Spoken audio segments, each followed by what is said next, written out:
Hello, everybody, and welcome back to Man on the Rocks. It is I, Joe. Joining me, as always, my wonderful co-host, Atlas. Hello, everybody. This week, we talk about... This past weekend, we went to the Fall Brawl, hosted by Cedh, S-E-A-E-D-H. Talk about our experience from there, and then we talk about the social aspect of Commander again. But not necessarily politics, although we do talk about that a little bit. But more so like the social contract, the social interactions. What are kind of like the expectations socially, gameplay-wise, and all that stuff. We get into some pretty interesting conversation, pretty interesting waters. More interesting, though, the announcements. Atlas, what do the people got to know this week? Well, I think after Fall Brawl, it's pretty straightforward here. We just got the Olympic Commander Challenger Series at Gabby's Olympic Cards and Comics coming up on November 4th. So set your calendars. The 10 proxy limit, which is a step forward for that shop. We're really happy about that. Maybe in the future, we'll be able to get it to endorse full proxy for their major events. But we're looking forward to seeing you guys there.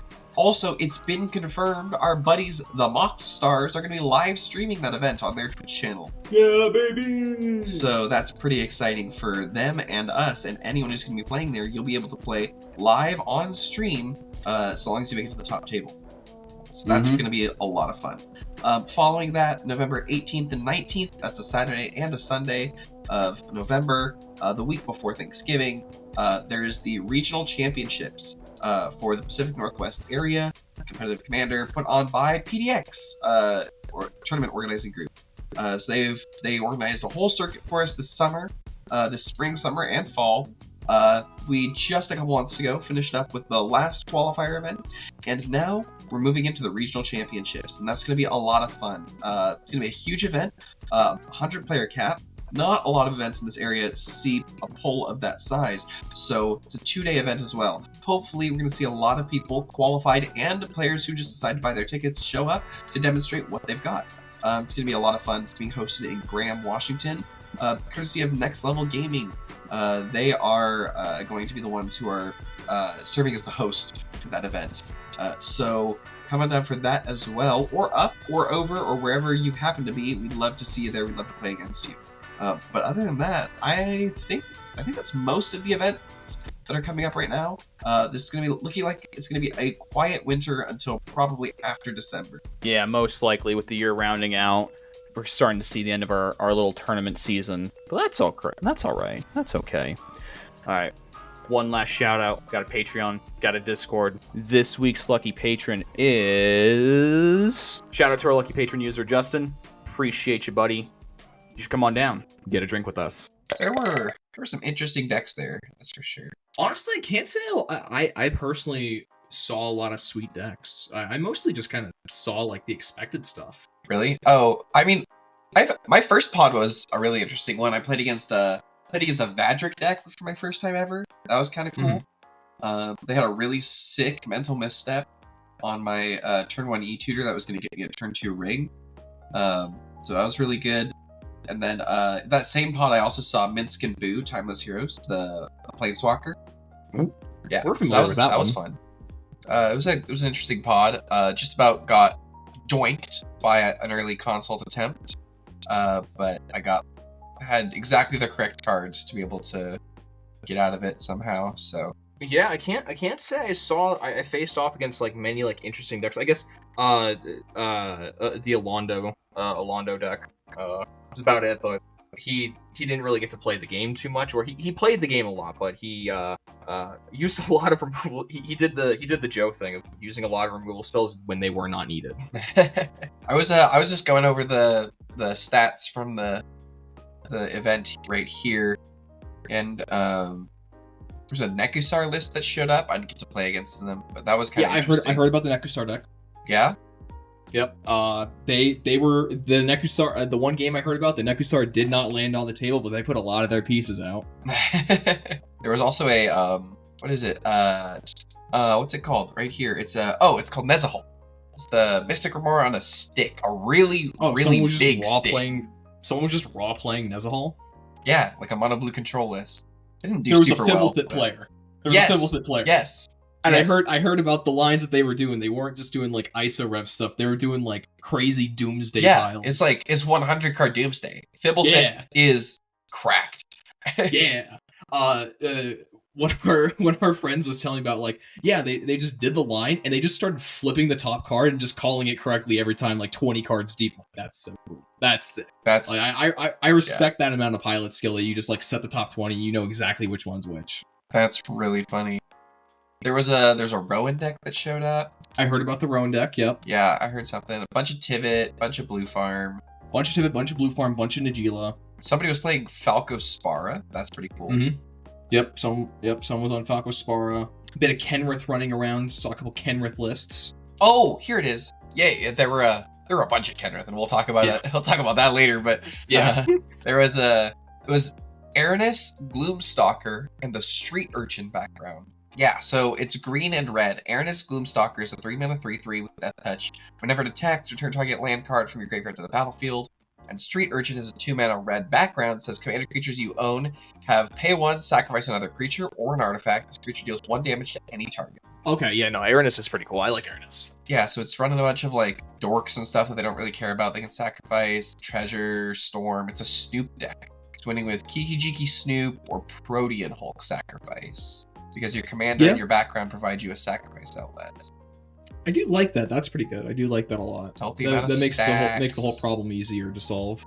Yeah, they got like Trinisphere, got a Null Rod in here. There's so many cool red-green commanders. Like I like that pairing a lot. I tinkered around with Maria for a while. The Urza like in red-green. Like there are so many cool like Urza cards. There's so many cool Gruul cards and so many cool Gruul decks, but the win cons are bad.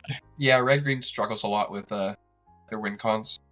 Yeah, it's that and like red-green, green-white, and like blue-white sometimes. Just like the win cons are so weird. They're just not good enough. Or just like clunky. Or have to be in a specific deck for it. Yeah, one of those. One of our party was playing Magus Lucia Kane. That's one of the interesting decks that showed up that weekend. Yep. Yeah, they were. How did they do? According to this, they placed 23rd out of 48. Pretty good. Pretty good. So not nothing. They Top finished half. actually just under you. Looks like you finished 20th. Oh, let's go. So almost right in there. Our dear friend Evan Kunai from Mock Stars at 18 just missed the cut for top 16. Oof. Just barely. Our top 16 bracket was I was in there. Jake, our friend Jake, placed into the top 16. Another member of our party, Justin Pack, was in there. Somebody from the Bellingham crew, Parker, super cool, really pleasant player. Good old Tyler Myers, great player on Tivit. Nick James, another member of our party. Oh, there were a lot of people from our party who placed in top 16, actually. I'm surprised. Yeah, like I didn't realize just how many there were. I mean, we were damn near a third of the play space. That's fair. A lot of people from the shop. Let's see. Tyler, Wood, Alex, Devin was in there. Playing 5-color Sisay. There was a lot of 5-color Sisay representation in this pod. Not pod, but top 16. Yeah, no, that was the one thing I felt like I saw. Like there was at least 2 4+ color decks in every pod that I was in. Yeah, so I know that I think there were 2 Kenriths in the top 16. There were 1, 2, 3 5-color Sisays, 1 Nagila from Jordan Garcia, another Mock Stars player, made top 16. Let's go. Let's go. Ben Anderson. They were playing Jessica Timna. So Mad Farm. Nice. Member of the CDH team right there. Zach Crane playing Ob Nixilis. heard some crazy stuff out of him. Oh, shout out to him. He was the guy who put Baby Farm on my map. That was the guy's list who I started working from and towards, and I got to talk to him about it. He was like, "Oh, you're on a very weird brew." I'm like, "Yeah, I've changed a lot of stuff on this deck." Then I think the other players were all on. They were on an amalgamation of there was Tyam from Max. Ross was playing Kess. Alex was on Blue Farm, and Tyler was on Atraxa. Mm-hmm. I think that's I think that's all the decks really. Oh, Kyle. Kyle was playing TNT, their classic. The classic, that's their go-to. And then the top 4 boiled down to being myself, Parker, Justin, and Jake. That was a really fun very game. interesting. I was playing Kenrith, of course. What else was I playing? Jake was playing Yeva, and Justin was playing Rocco, and then Parker was playing 5 Colors Distinct. Yeah, which is it's a very interesting pod because like you have two 5-color decks, 2 decks that are looking to primarily tutor from the command zone. If you really want to count Mono Green as like a tutor centric deck, like there's a lot of tutor power in this top 4 specifically. Like everyone's trying to search their libraries a lot. Yep, yeah, it was a really interesting game, very dynamic, very pleasant. We were all wiped out, but everyone was happy to be there, and it was a really fun game, even though we were all struggling. Yeah, what time did the finals start for you guys? Oh, final start time? I think it was around, at a ballpark, I think we started around, maybe, I want to say like 10:30, 11 o'clock. No, it had to be earlier than that. Had to have been like 10:30, 10 or 10:30. And then that's not bad. No, and then we played a 2-hour game, so we wrapped at like midnight or a little after. That's actually like for a CEDH tournament, that's pretty good compared to some of the ones that I've played. Like, yeah, like finals ends at midnight. That's pretty solid. Yeah.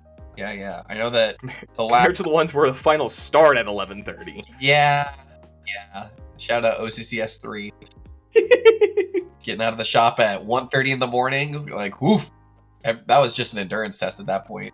Yeah, no, that was just a who will fall over first. I don't know. So, what was your take on the tournament? I thought it was a great tournament, super well organized, as always, as one would expect from a CEDH tournament. The CEDH being SEA EDH. It's an organizing group up here near Seattle. Ran really smoothly. Couple of hiccups just like in various pods, like obviously get some judge calls and stuff, but for the most part, my experiences were all good. Nice. Yeah.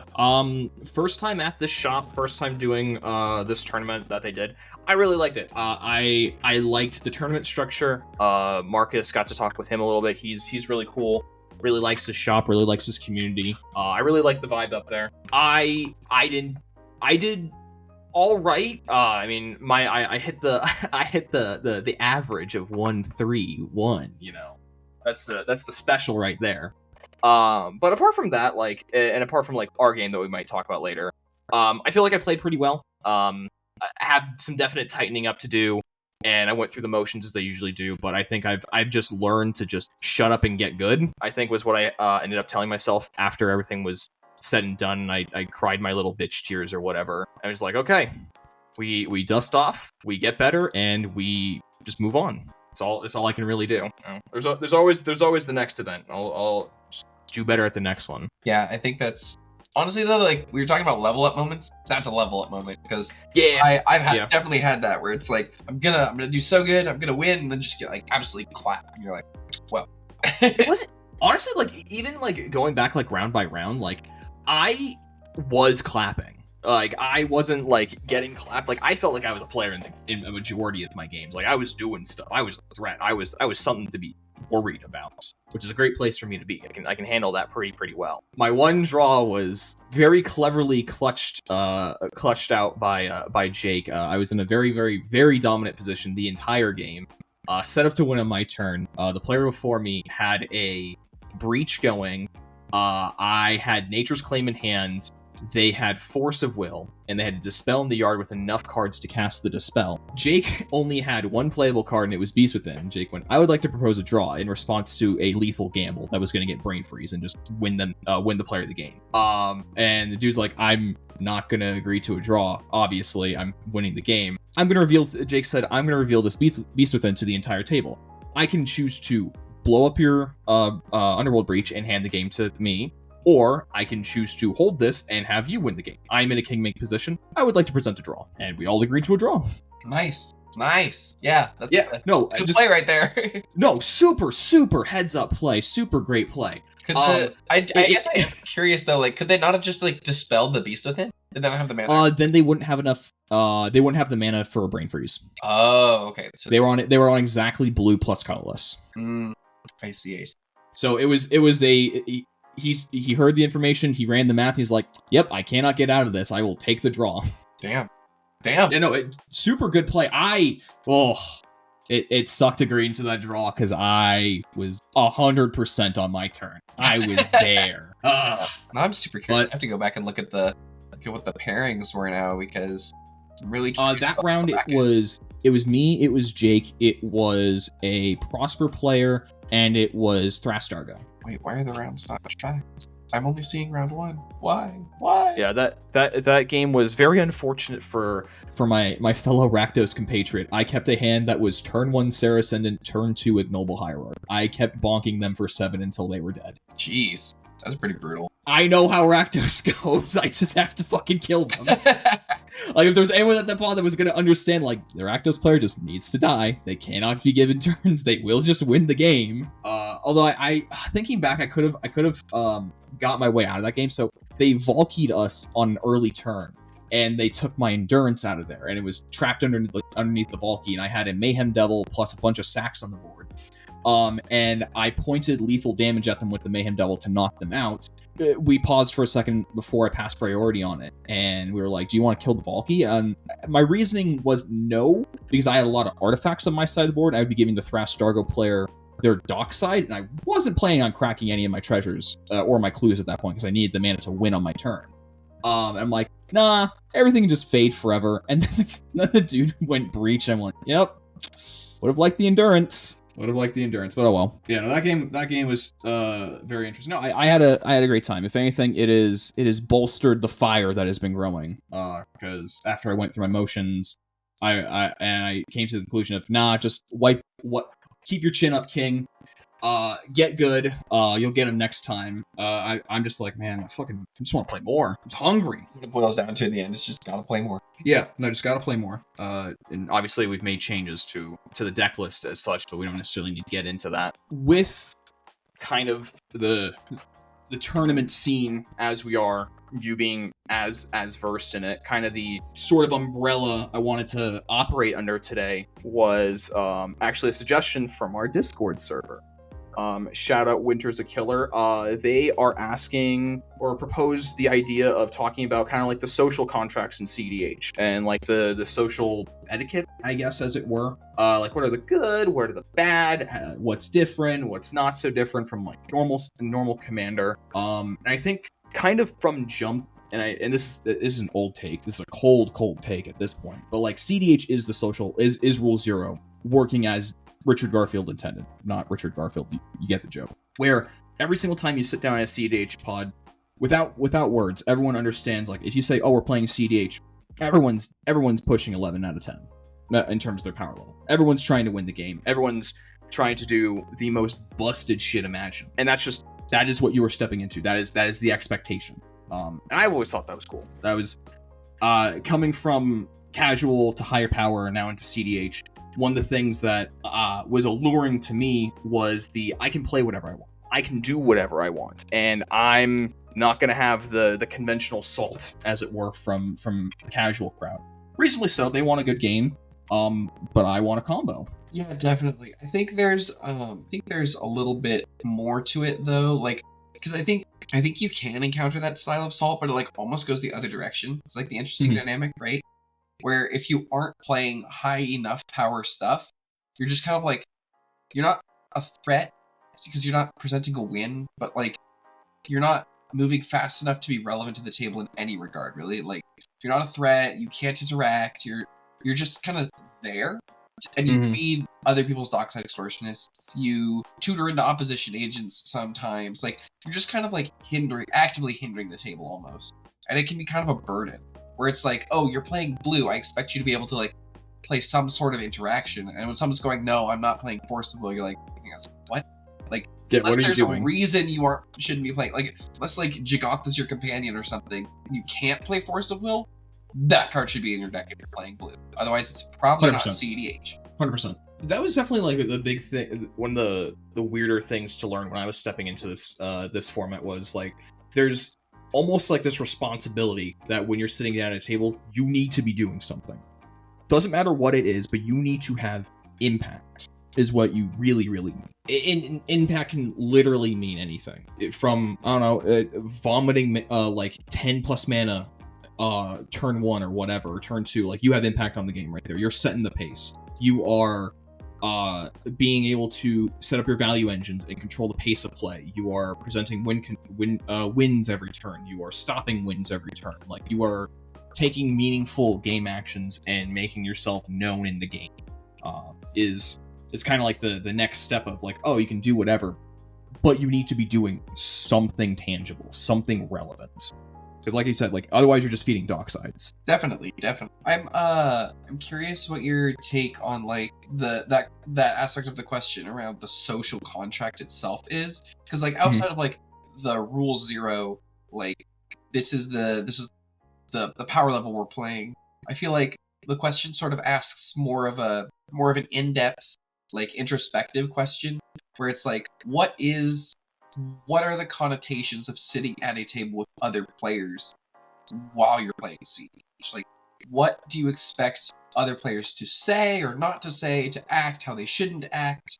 Obviously, outside of the boundaries of normal common decency, like assuming everyone's gonna be respectful. Like, I think that's like the floor, obviously. Yeah, like all that aside, like what are some of the expectations there? Like, are there any expectations, or do you go in kind of like, all right, well, people can kind of just like act however, like people don't need to necessarily communicate and all that stuff? I don't necessarily think, because I kind of go two ways. I want some level of communication, just kind of in general, because at a certain point in the game, it's going to turn into a 3v1, and then that 3v1 is going to start revolving.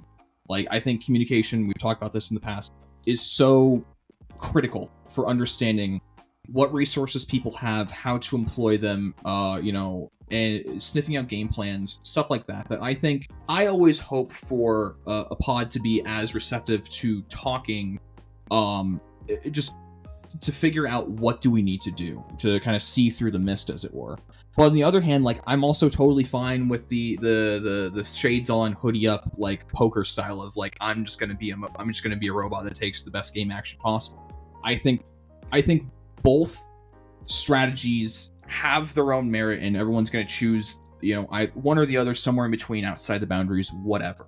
But I think I expect some level of, you understand how the game works at a high enough level that you can not necessarily predict like 2-3 moves ahead of your opponent, but like, I want at least one move prediction out of, I think, everyone, is kind of the expectation that I want anyway.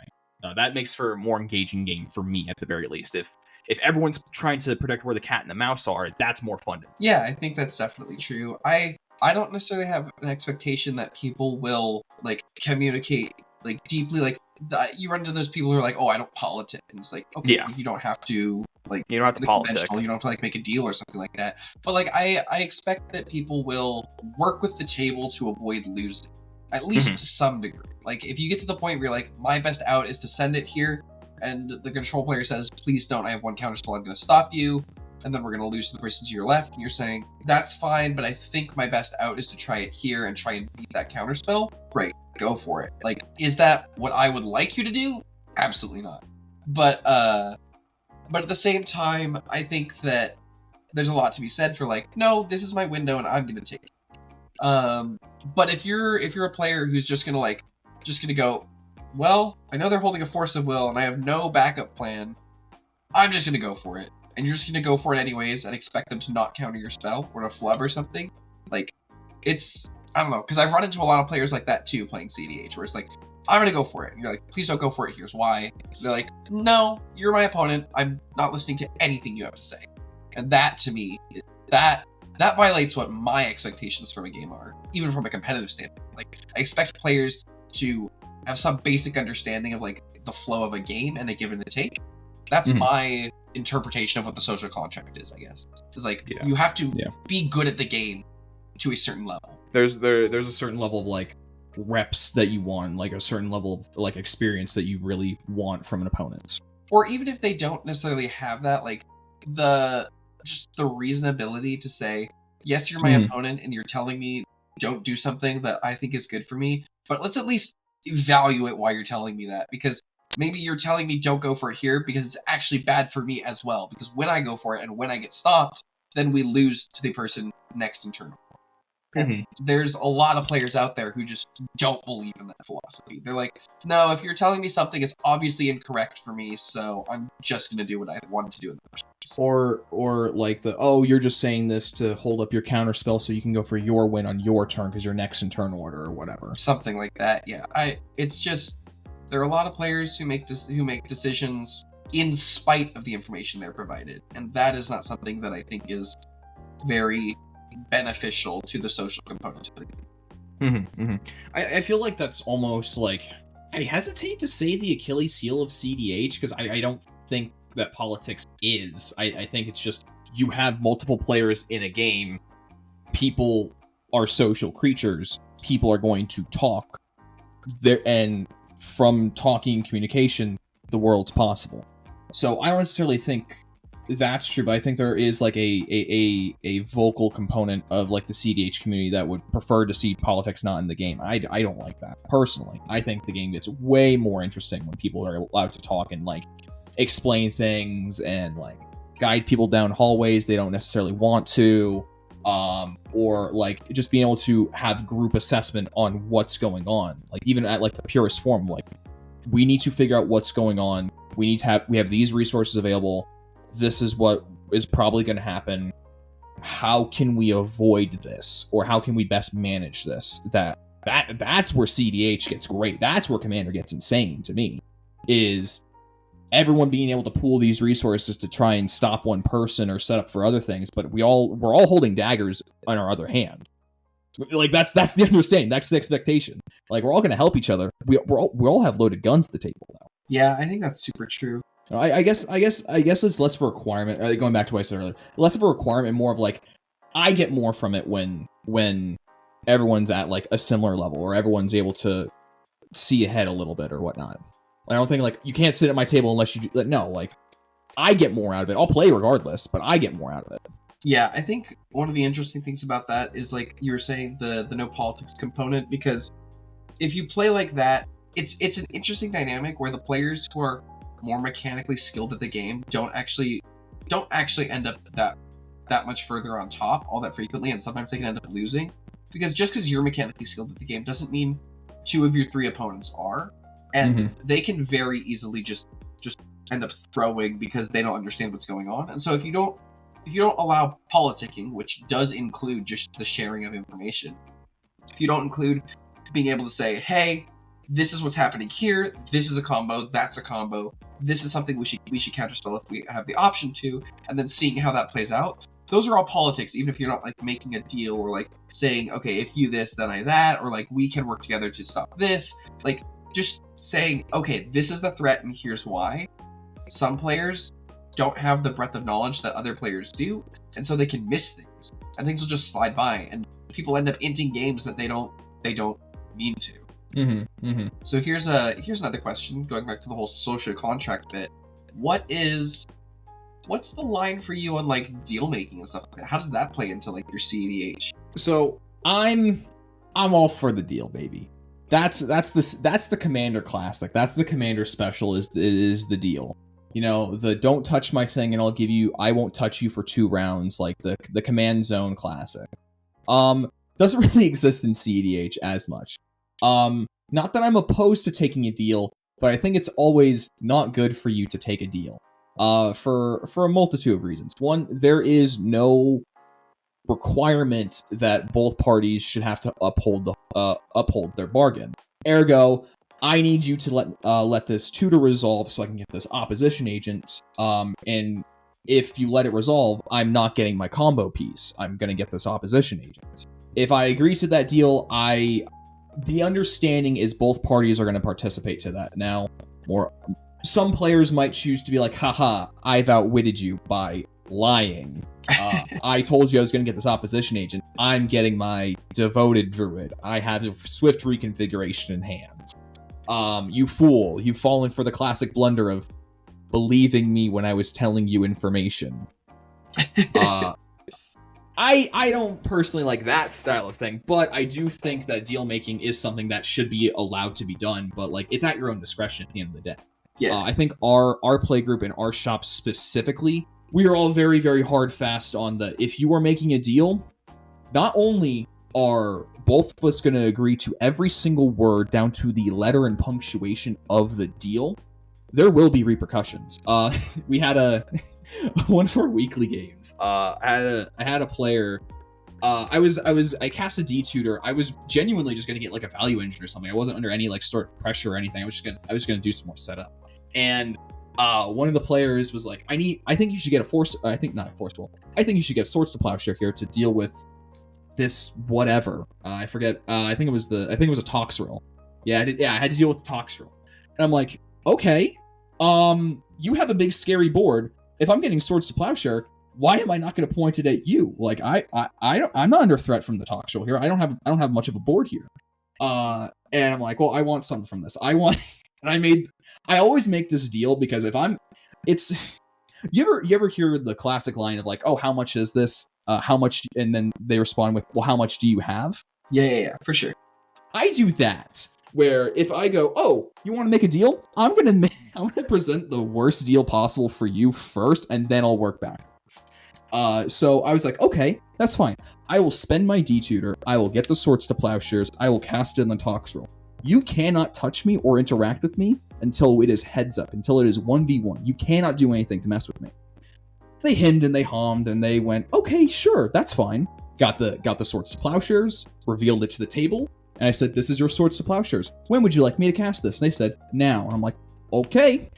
Cast it out the Tox roll. Counterspell came out, just as I was expecting. As soon as that happened, they started to try and walk back the deal. Whoa. We didn't say, this is a bad deal. And I was like, yeah, it was a bad deal.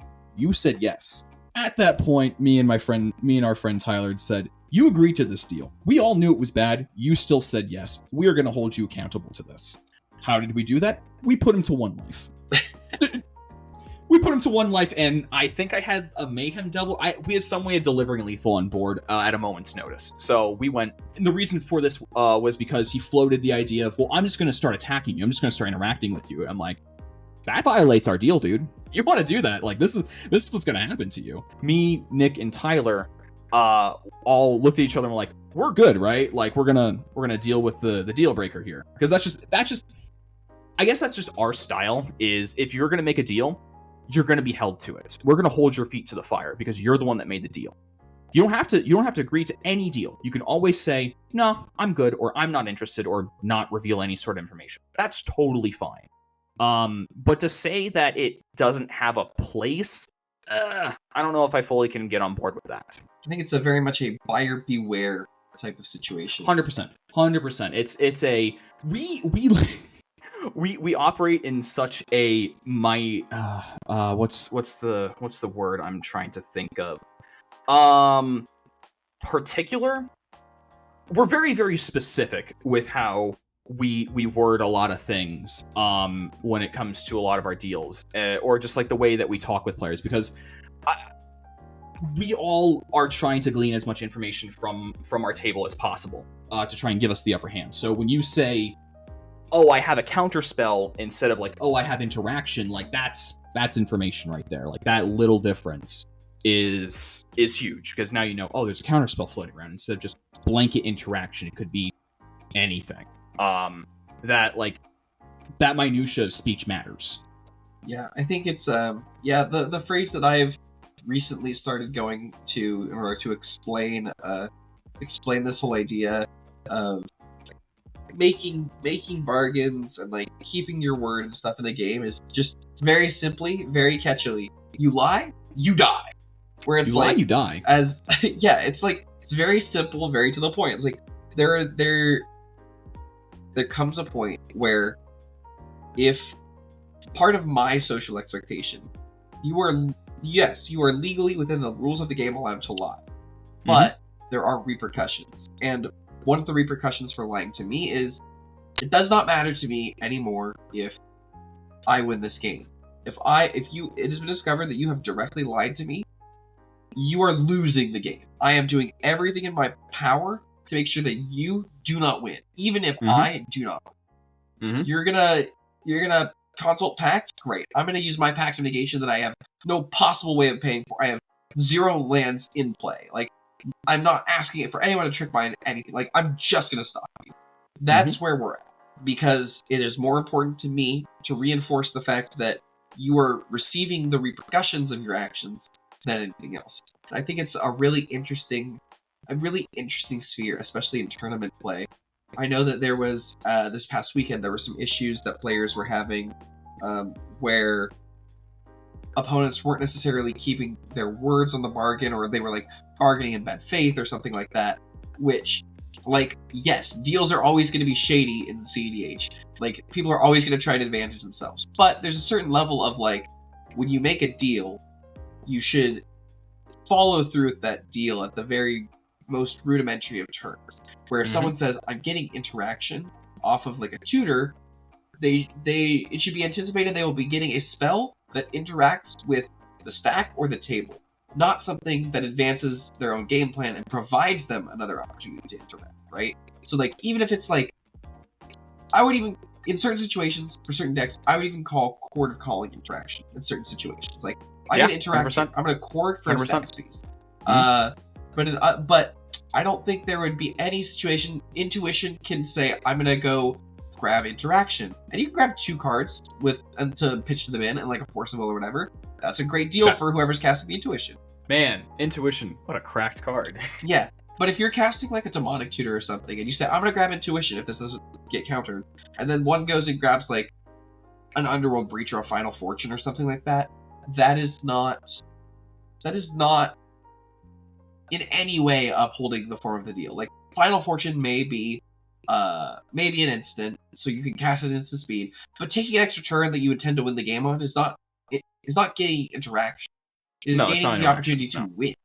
So it's just like very interesting, like, ways that those deals can go south. And I think that there was some of that happened this past weekend. It was a learning experience for several players in various directions, both on the repercussions of what happens when you break a deal, as well as how you as a player are going to react when someone does that to you.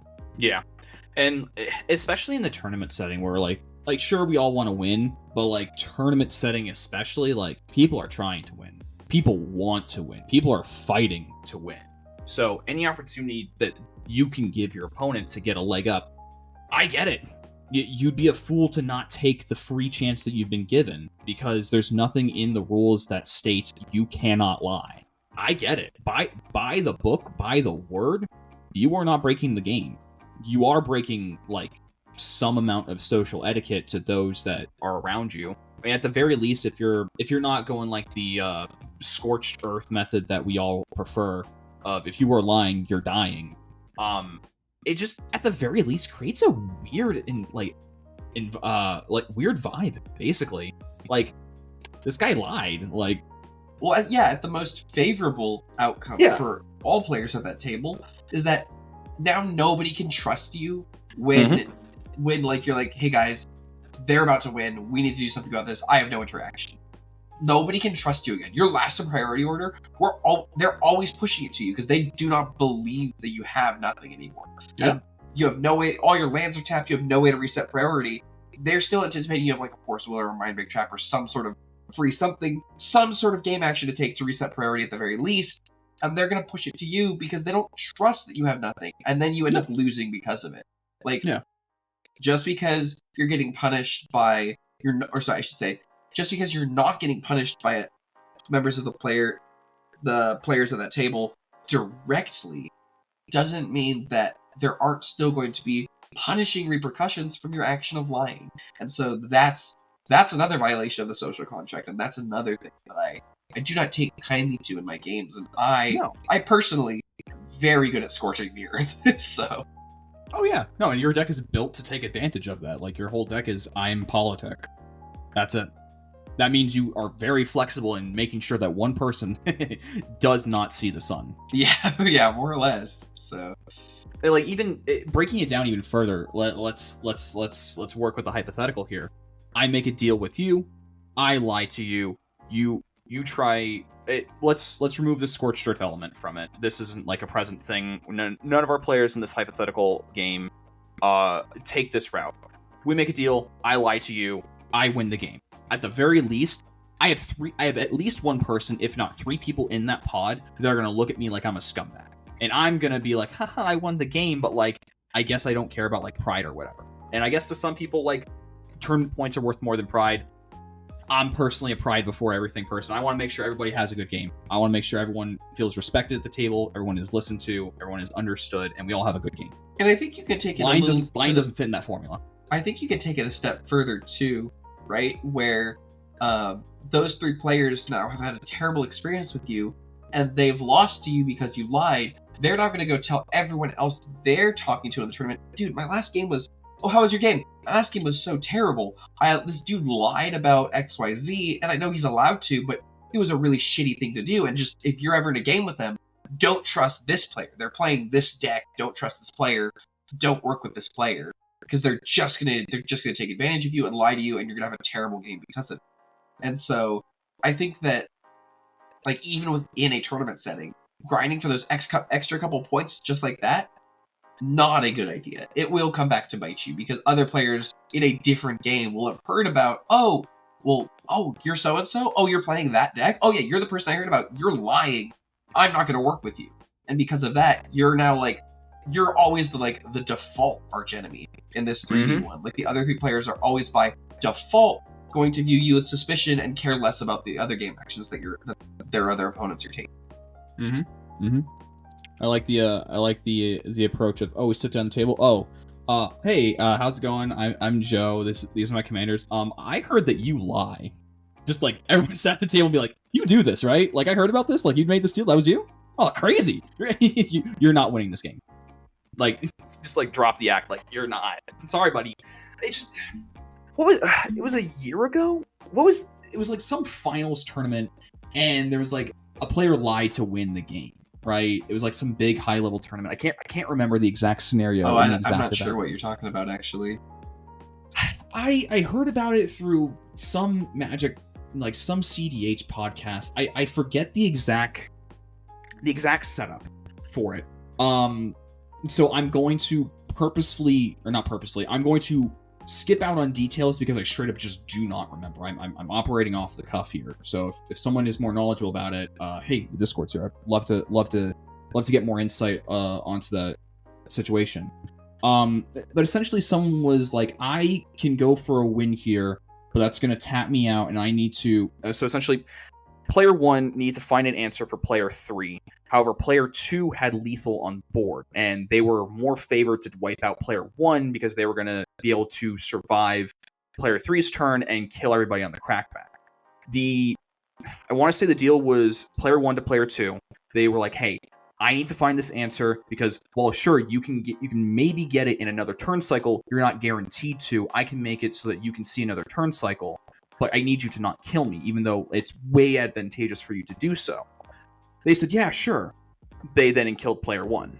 And I remember hearing about that, and my gut reaction was, fuck this guy. I don't care if you won the tournament afterwards. You're trash. Like, that's the exact scenario that I do not want to see, and I will always say is terrible for the game and terrible for the community. Because let's say that this pick a big tournament that happened in the last year. Just name one. Any tournament, Cash Cards Unlimited. The finals, the person who won the finals at Cash Cards Unlimited won for their lied to win their Black Lotus. What signal does that give to anyone that was maybe on the outer reaches of CDH? Like, what does that tell people? If that's what everyone's talking about. At least to me, that signals like an unhealthy community, right? Like, you're talking about people who just aren't trustworthy, who, if you're lying, like, I don't really want to associate with you, so I'm going to be questionable about it going into it. Yeah, like, it's sure, you lied for a Time Twister, you lied for a Black Lotus. I'm so happy that you've cashed out with your bag. you have made everything else objectively worse to some degree. Like you haven't done anything to help the community or the game around you. You have just told people, hey, this is a thing you can do. This guy lied for a Black Lotus. Isn't that so cool? You can lie in this game. Don't get me wrong. I love lying. I should have made this clear. I love lying, but only in games where like lying's like a core component. Think like One Night Ultimate Werewolf or like Town of Salem or something like that. Like social deduction games. Like the whole point of the game is to lie. Like I love those games. Love them to bits. But not in Magic. Not in Magic. This is cardboard chess. Like I don't need lying here. I'll take bluffing. And I think that's where like my line like lives. The classic politicking of like, oh, I'm not going to kill your guy. I'm going to bounce it instead. I didn't say I wouldn't bounce it. I said I wouldn't kill it. And kind of the extension of that philosophy of, okay, don't worry, guys. I have an answer for the threat on the table. No one's asking me clarifying questions. I'm going to be winning the game. I am dealing with everything on the table. It's no longer a problem. You know, that's kind of the grown-up version of that scenario in my head. Absolutely. Yeah. Even when it's to your detriment, right? Like, I was playing a game this past weekend, and a deal was struck in order to avoid some horrible, catastrophic situation. Was like, I'll give you this Wishclaw Talisman if, like, you give it back and you use it to fetch a removal spells. Okay, great. And then I got another Wishclaw Talisman from some other guy in the same game. So I have two that I'm about to untap with. On the condition of, like, oh, don't win the game. Like, don't win the game this turn or whatever. Like, wait until your next turn. If I am a scumbag, 2 Wishclaw Talismans, easy dub. However, easy dub, baby. Like, not being a trash human being, I did one of those grabs a removal spell as per the deal. The other one grabs whatever I want because there was no condition stapled to it, but I'm not even attempting to present a win here. So it's like, that type of thing is like, even though it's to your detriment, easy win in a top 16 match. And that's just not the kind of thing that I'm going to do. Like, keeping my bargain, I'm getting a removal spell, I'm going to go ahead and pass it back. I'm going to use this other one to get this, go ahead and pass it back, and then we'll move on with the game because I'm not winning here. Kind of leaning back to the original prompt that we got.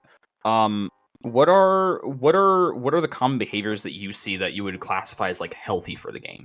Healthy. That was their wording specifically. I think I don't know. This is kind of abstract, I guess, vague terminology, but like I just think like friendly behaviors, like community building, things along those lines are all super healthy for the game. Mentoring newer players, just healthy debriefs, like, oh, sorry, I felt like I might have been a little short in this game, like I just wanted to make sure that like you didn't think that I came off that way, and if I did, then I'm sorry. Like, just like making sure that like all of your interactions are wholesome. I don't know. Yeah, no, I would say so. I think that the people that really care about CDH and want to see CDH grow, I think exhibit a lot of those things where it's the community building. It's the, okay, hey, like, this is probably why you didn't do yourself any favors by doing like X, Y, and Z. Like, if you played it a little bit differently, if you did that, this or the other, like maybe it could have been better, that mentoring thing. I would also like throw into the equation of like, I know a lot of us do this in our little group, but a lot of us hold each other to like comp REL rules at this point. Like, oh, you missed a thing? Sorry, you missed it.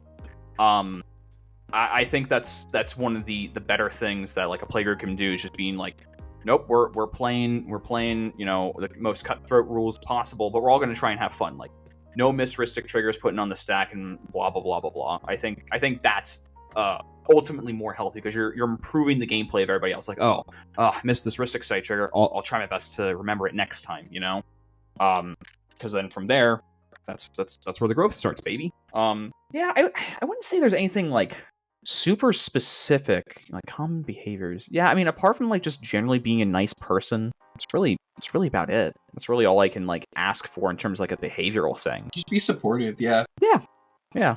There's no need, plenty of people out there who will tear you down. No need to make our little Magic community one of those spaces. Yeah, absolutely. Like, it's not bad in the world. Like I want to enjoy free for all wizard cardboard with the gang. I don't need to bring in bad juju, bad energy like that. Do you feel like they asked this. Do you feel like it's like how important do you think that like social contract is to CEDH? I don't know if we kind of like covered that broadly, or I guess more specific. Sorry, can you repeat that? One of the things they ask is how important is the social contract to EDH or to CEDH? I mean, I think it's mostly like, I think it's more or less. I think it's very important, but I think it is more or less everything that we've covered here today, right? It's like people understanding the power level, people not being shitty people, and just like understanding, like having some grasp and like flexibility around what is socially acceptable within whatever setting you're playing. Like just that ability to sort of like adapt is really important. Yeah, I'd say so. And we talked about this, but I do think like being able to listen to your opponents, even like to your detriment a little bit. Like it sucks using a removal spell or a counter spell and something that you really wish you could hold that removal spell or counter spell to you to your own benefit, but at a certain point, you have to go, this is for the benefit of the table. The table's if everybody at the table is benefiting, then we're all benefiting, you know? So it's better to just lift everybody up in that regard. Yeah, I would agree. Bit of a shorter one, but I do want to thank you all for listening. We met you and talked to you at the Fall Brawl over the past weekend. Fantastic. Hope to see you guys at the next ones. We'll catch you next time.